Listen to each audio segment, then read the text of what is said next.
Tonight, Dr. Bob Lutz expressing his concern over the upcoming school year, why he says people should be prepared for a spike in COVID-19 numbers. Plus, a big decision in the Meade School District tonight, the board delaying the start of school, plus much more you need to know. That's coming up. Red flag warnings in effect for tomorrow afternoon as the dry and windy weather comes into play, but a cool down may follow this. The request is really just to delay the start of school until September 14th to allow us more adequate time to prepare for face-to-face instruction and otherwise. The Meade School District approving to push back their fall start date by 2 weeks. We have the latest information coming out of that meeting tonight. And good evening, everyone. Thanks for joining us here at 11. I'm Regina On. Let's get right into some breaking news. Our sister station in Seattle has confirmed that Seattle Police Chief Carmen Best will resign next month. Best's resignation comes after the Seattle City Council voted to cut spending for the Seattle Police Department earlier today. Now, there will be a press conference tomorrow morning at 11 o'clock with Seattle Mayor Jenny Durkan and Best explaining that decision. Best has been with the SPD for 28 years and was Seattle's first black police chief. She took on the role as chief of police back in 2018. All right, now let's get to your other top headlines of the night. Spokane Health Officer Dr. Bob Lutz is expressing his disappointment in schools that have decided to reopen their buildings in the fall. Dr. Lutz says he fully expects to see coronavirus outbreaks in schools once buildings open up. Our recommendations from Department of Health, from local public health, is we're very concerned about secondary students in their ability to transmit COVID-19, and they are social beings. And unfortunately, that social behavior is one that not only puts them at increased risk, but then also puts others at increased risk. And in today's press conference, Dr. Lutz said children with symptoms similar to COVID-19 should be excused from school. If there are 2 positive cases within a classroom, the entire classroom should be quarantined for less than 14 days under this current guideline. The man accused of killing his ex-wife Saturday pleaded not guilty to first-degree murder today. We learned from court documents the victim flew into Spokane on Saturday, and she drove to the suspect Nathan Beal's home in Browns Addition to pick up the 2 children they have together. She was later found dead in her car with an apparent gunshot wound to her head. And police say Beal has threatened her in the past, and police found a 9mm gun in his possession, the same caliber used to kill her. He is being held on a $1 million bond tonight. Eastern Washington has indefinitely postponed all fall sports practices due to COVID-19, and this seemed like only a matter of time as Eastern had not received approval from the county for any of their sports to practice outside of groups of 5. Eastern's football season was postponed to spring last week. All other Big Sky fall sports are currently postponed until at least the middle of September. A lot of my students are nonverbal, so that's about communicating with them and learning their communication styles, and that's all done person to person.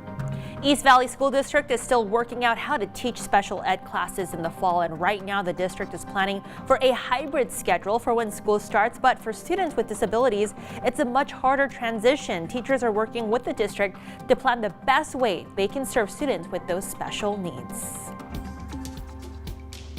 And a big decision in the Meade School District tonight, the board voting unanimously to postpone the start of school for 2 weeks. Our Casey Decker explains why.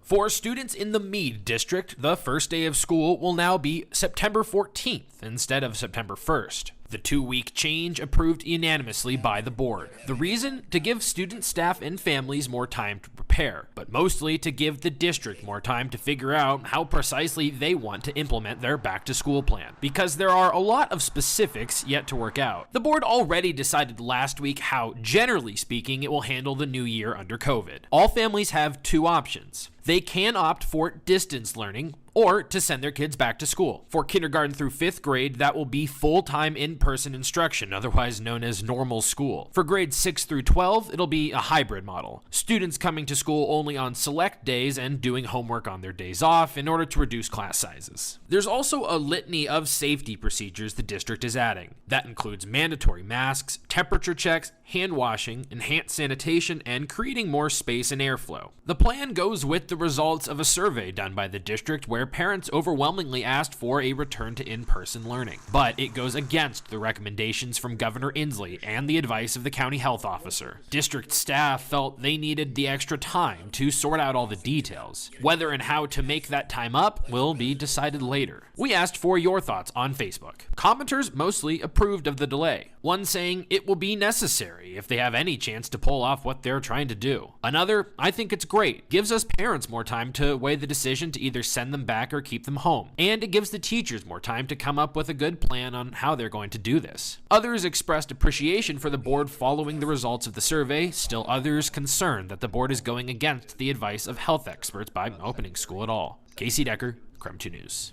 And here at KREM, we are committed to bringing you the very latest information on back to school. So for the full list of updates, you can text the word schools to 509-448-2000.